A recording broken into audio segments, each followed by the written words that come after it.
जानना आपसे ये चाहते हैं कि चीनी खारजा पॉलिसी के माहिर जो हैं विक्टर गाओ, उनके मुताबिक जो J10C तैयारों की बात की है, उनकी कारकर्दगी की बात की है, यूरोप और रशिया सबने पीछे छोड़ दिया है।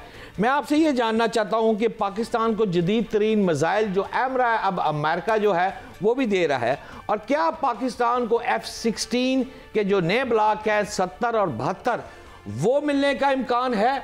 पाकिस्तान इसकी ख्वाहिश रखता है, और अगर रखता है तो क्या इन नए ब्लॉक 70 और 72 जो है F-16 वाले, आपके पास तो J10C है ऑलरेडी, आप इसका कंपैरिजन कैसे करेंगे और पाकिस्तान क्या ख्वाहिशमंद है? एयर कमांडर साहब। जी भट्ट साहब, ये देखिए, थोड़ा सा मैं फिर तारीख की तरफ फ्लैशबैक करके इसका जवाब बेहतर दे पाऊँगा कि जब 2019 का वाक़या हुआ था अभिनंदन वाला, तो हमारे पास जब F-16 थे और F-17 थंडर थे, उनकी मिसाइल्स की रेंज तकरीबन 70 किलोमीटर के करीब थी। और 70 किलोमीटर का मतलब ये है कि हमारी रेंज इंडिया के पास जो उस वक्त मिराज 2000 और बाकी जहाज़ थे Su-30 उनसे बेहतर थी। लेकिन इंडिया ने 2019 के बाद फ़ौरन बाद ऑर्डर किया, और जो ऑर्डर किया हुआ था उनको मिलना शुरू हो गया 20 और 21 में, और वो उन्होंने राफेल जहाज़ का किया। उस जहाज़ के मिसाइल की रेंज तकरीबन 150 किलोमीटर है।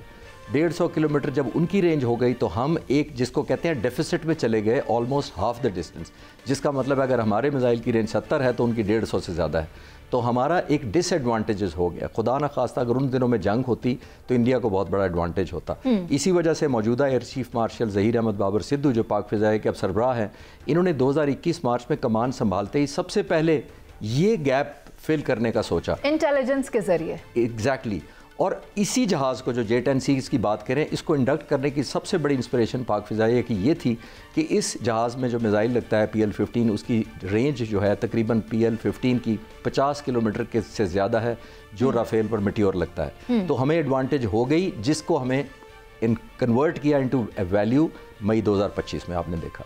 सर साथ ही साथ जहां आप राफेल की बात कर रहे हैं, तो वो तो ये समझते थे कि हमें इसका कुछ पता नहीं, और हम तो ऑलरेडी इस पर ट्रेनिंग कर चुके हुए थे। जो उनकी महारत थी वो तो हमारे पास थी, हालांकि हमारे पास राफेल भी नहीं है। जी, राफेल तो उन्होंने 2020-21 से लेने शुरू कर दिए थे, और हमें तो 2022 में मिले हैं। ऑलमोस्ट हमें कोई 3.5 साल से राफेल हम J10 उड़ा रहे हैं, और वो तकरीबन 5.5 साल से जहाज़ उड़ा रहे हैं। जो भट्ट साहब पूछ रहे थे कि F-16 का अपग्रेडेशन का, हमारे पास अल्हम्दुलिल्लाह तकरीबन 75 के करीब F-16 हैं, और वो मिक्स हैं। कुछ बहुत ओरिजिनल वाले हैं जो 83 में हमने लिए थे, वो अपग्रेड हुए, और उसके बाद की वर्जन भी हमारे पास है। लेकिन इसमें कोई शक नहीं है कि F-16 पर इस वक्त जो मिसाइल लगते हैं वो तकरीबन 70 किलोमीटर उनकी रेंज है, जो अभी भी राफेल से हाफ के करीब है। इस जंग में भी F-16 शामिल थे, लेकिन रेंज कम होने की वजह से वो उनको अपॉर्चुनिटीज़ नहीं मिली जो J10C को मिली। एक बार ये मैं कंफर्म कर सकता हूँ, क्योंकि मैं अभी रिसेंटली पाक फ़िज़ाए के हेडक्वार्टर से होकर आया हूँ, और मैं काफ़ी डिस्कशन मेरी हुई फ्यूचर प्लान्स के बारे में। मैं जानना चाहता था as a student of strategy, और उनकी मेहरबानी कि उन्होंने मेरे पर ट्रस्ट किया। ये मैं इतना शेयर कर सकता हूँ कि हम इंगेज हैं अमेरिका के साथ भी और चाइना के साथ भी। अभी हम इंगेज किस वजह से हैं? वो इसलिए कि हम फ्यूचरिस्टिक वॉर लड़ना चाहते हैं, फ्यूचरिस्टिक अपनी कैपेबिलिटी बिल्ड करना चाहते हैं, जैसे J10C की हमने की थी। इस वक्त हम दोनों मुल्कों से जो बेस्ट ऑफ बेस्ट हमारा वैक्यूम होगा, गैप होगा टेक्नोलॉजी का, हम वो लेंगे, जिसमें डेफिनेटली हमारी ख्वाहिश है कि AMRAAM जो लॉन्ग रेंज है मिसाइल वो हमें मिले, क्योंकि F-16 की ज़ाहिर है कैपेबिलिटी बहुत है। ये लेजेंड एयरक्राफ्ट है, हमारे 43 सालों से ऑलमोस्ट इसने सर्विस दिया हमें, तो ये बहुत ज़बरदस्त जहाज़ है। हमारे पायलट्स बहुत सीजनड है इस पर, इसमें कोई शक नहीं है।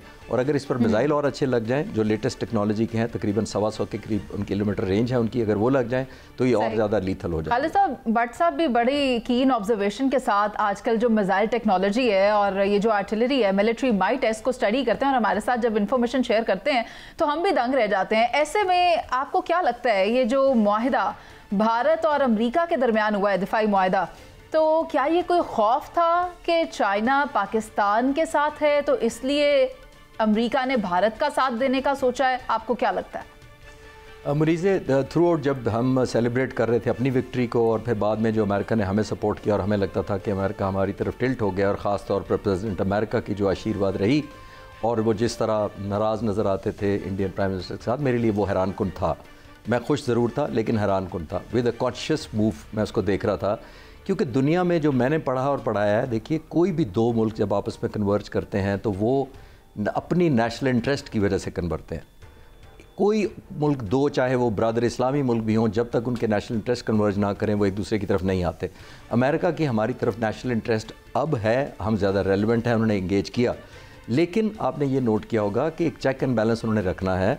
पाकिस्तान के जो क्लोज कोलैबोरेशन चाइना के साथ है, इंडिया को वो प्रेशराइज़ करने के लिए ज़रूर कहते रहे हैं कि 7 ब्यूटीफुल ब्रांड न्यू एयरक्राफ्ट ताकि प्रेशर बिल्ड हो, लेकिन आपने देखा उसके साथ उन्होंने डिफेंस एग्रीमेंट कर लिया। डिफेंस एग्रीमेंट का मतलब ये नहीं है कि ये हमारे खिलाफ है। ये उसी तरह है जैसे सऊदी अरब में तकरीबन 28 लाख इंडियन काम कर रहे हैं, तो जिस दिन इंडिया ने, अब कोई इंडिया के लोग निकाल तो नहीं दिए जब हमारे साथ दिफाई मुआहदा हुआ हिंदुस्तान का, तो इसका मतलब ये होता है कि आपके साथ दोस्ती किसी की नफ़रत की बेस पर नहीं है। तो हम ये समझ लेते हैं, शायद हमारी ये गलतफहमी कुछ लोगों की हो सकती है कि जब हम समझते हैं कि ट्रंप हमारे साथ बड़ी शफकत का इजहार कर रहे हैं, हमें बड़ा पसंद कर रहे हैं, तो इसका मतलब है इंडिया को नापसंद कर रहे हैं। ये क्लैरिटी होनी चाहिए, वो इंडिया को नापसंद नहीं कर रहे होते, वो सिर्फ हमें पसंद कर रहे होते हैं। जिस दिन उनका दिल करेगा वो इंडिया को भी पसंद करना शुरू कर देंगे, और एक ये डिफेंस एग्रीमेंट उसी की निशानी है।